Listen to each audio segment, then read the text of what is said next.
Hey everybody, I'm honored to be sitting here with Oliver, and we chatted on the phone, I don't know, 3 months ago, 4 months ago. He has the most epic journey planned that I could ever imagine doing. He said, I'm trying to recreate the original Wally Byam Caravan route around the world. And I thought, man, that's so cool. So we chatted on the phone for about an hour maybe, and then fortunately we had a chance to meet up here at the International Rally in York, Pennsylvania. And I got to see the trailer that he's going to do this with, and it's epic, and it's really cool. So I asked him to sit down with me and take time out of his day to tell us about the journey.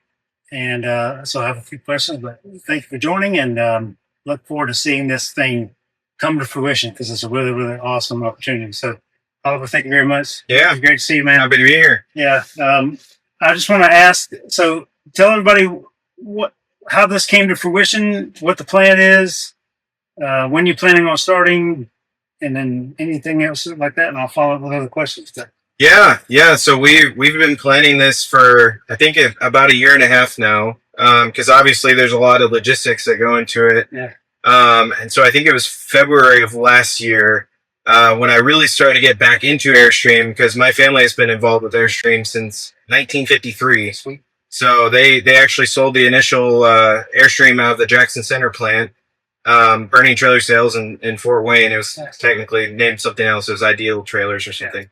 But yeah, ever since then, my great-grandparents, my grandparents, my parents, and then now me and my kids, we're all Airstream family. So yeah, we started planning it because my family, we absolutely love to travel. We try and get out of the country for at least 6 months out of the year. We do have a home base in New Haven, Indiana, which is right near Fort Wayne. But yeah, we've just always loved traveling and exploring new cultures and learning new languages and eating awesome food. Yeah. And I just thought it was the perfect time to do something like this. You know, some crazy Wally approved trip. And what would Wally do? He would go. Exactly. He would. I was like, man, if Wally was alive today, he'd be like, yes, tow me along. Like. Yeah. Yeah. You know, put me in a little like mother-in-law suite. Yeah. Just tow me behind. Yeah.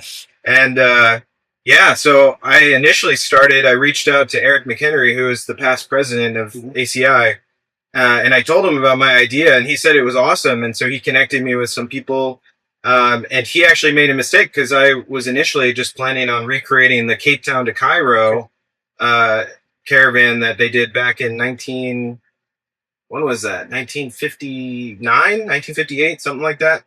And it was going to be an awesome trip. And then in his email, he actually said, oh yeah, Oliver and his family are going to travel around the world.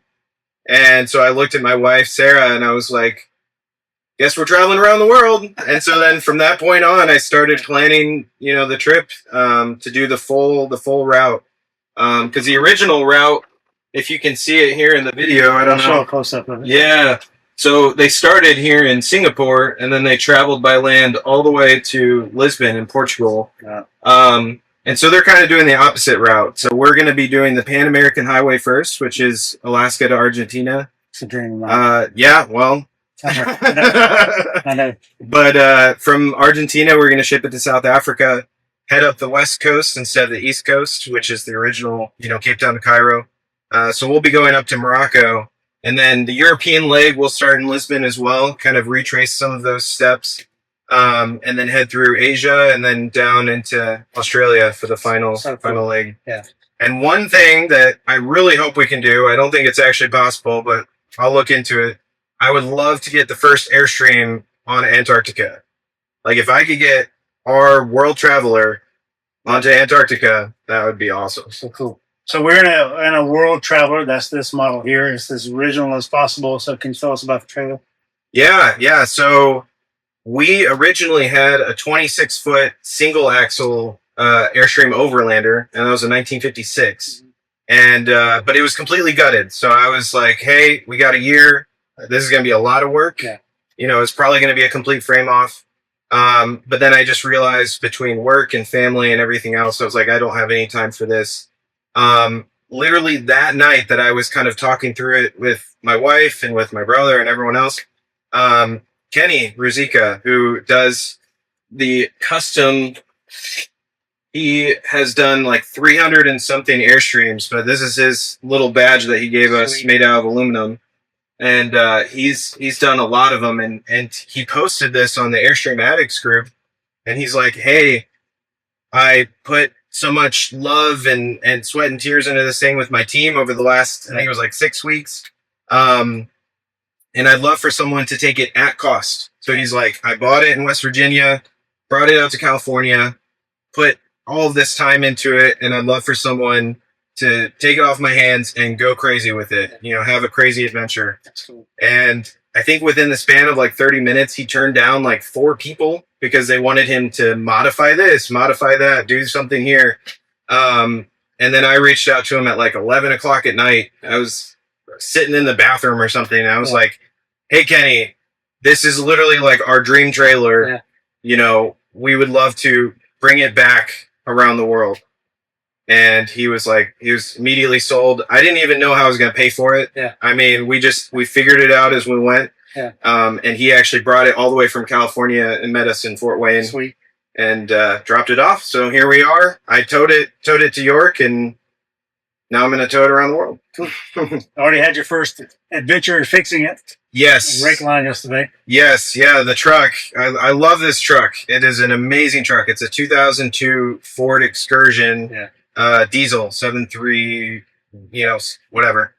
I'm not a big car guy. I know Airstreams, not so much the tow vehicles, but the brake line was starting to go out. And if anyone knows about Pennsylvania, it is just up and down and around corners and crazy stuff. And fortunately, the brake line didn't go completely out when I was in those situations, but I was about 5 minutes outside of the expo, and for whatever reason, it just didn't stop. So I was going slowly, but I slammed on the brake. I slammed on the e-brake. Nothing happened. And I was going to hit the Airstream in front of me. So I literally veered off the side of the road up into someone's yard. Yeah. I almost hit a tree. I almost hit something else. And fortunately, nothing happened. I mean, the truck is fine. The Airstream didn't get hit or anything. Yeah. The other Airstream, they got out immediately, typical of Airstreamers. They were like, what can we do? How can we help you? What's going on? And they're super nice. So I brought it in, left the Airstream alone, and then I went to some local mechanic, and he fixed me up. And nice. A nice little piece of metal like this big, and like that could have been literally, me being here and not being here. Yeah. So wow, it's crazy how that works. Speaking of finances and money, I assume you can't pay for this whole trip out of pocket. So you have fundraisers, or you have a Patreon? What do you have to? Yeah. I mean, we're hoping to try and cover as much as we can.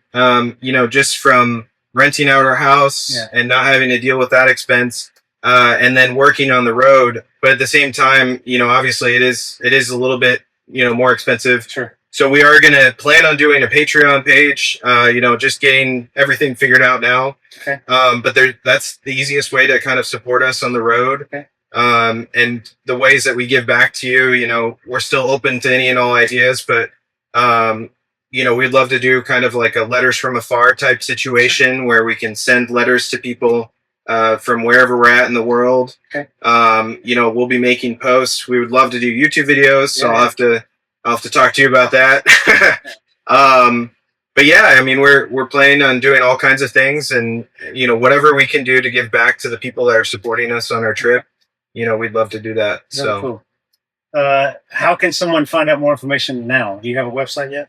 So I've been working on the website. If you go to rivetedhorizons.com, okay. Right now it's basically just a sign up page, but hopefully by the time this is released, I'll have something that's a little bit nicer. It has, I'll show you later, but okay. It looks pretty nice. Awesome. So awesome. Yeah. If someone wanted to caravan with you a portion or some of it, what is that all going to be available? Information on the website as well? Yep. Yeah, the information will be on there. I'm going to try and put like a cost calculator, because I know a lot of people, I think the finances is probably one of the big ones. So I've been working with GPT-5 and a bunch of other, things to plan the route, figure out the costs, get as many local connections as I can.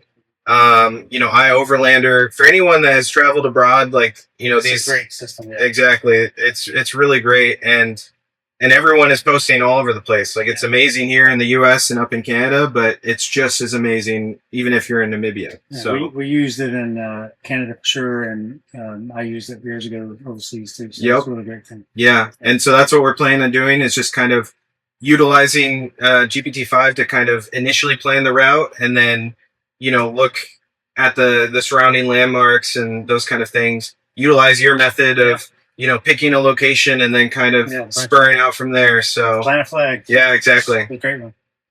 Cool. Man, I'm so envious and jealous of what you're doing, and I love this trailer too. This thing is gorgeous. So I'm gonna do a little video shot of everything around here. Yeah. Show around, but it's cool. Yeah, we're set up. I love the nostalgia. Yeah, and my family, I mean, we a lot of people, another thing is that they feel like they need all of the, you know, modern amenities and those kind of things. And by no means are we just boondocking, you know, with nothing. We're planning on doing, you know, the lithium setup with solar panels and things. But honestly, you'll be fine. You're not going to be in the trailer most of the time. Yeah. I have a family of 4 little kiddos that I showed you last night. And this is perfect amount of space for us. It's a 22 foot. So and it has a bunk beds here. I'll show you. I'll show all the things. But it's beautiful, beautiful setup, man.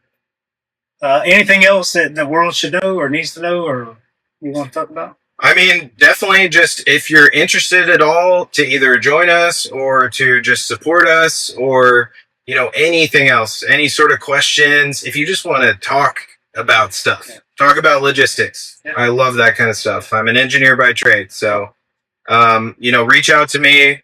I'm sure you'll have information in the video and stuff. And yeah, I'm always down to talk to anyone, just like you were. Appreciate it. Yeah, thank you so much. Yeah. Great to meet you, man. Great, I'm so excited for this. Great to meet you in person. And I'm really excited for you and your family to get to do this adventure. Yeah. Awesome. Yeah. Cool.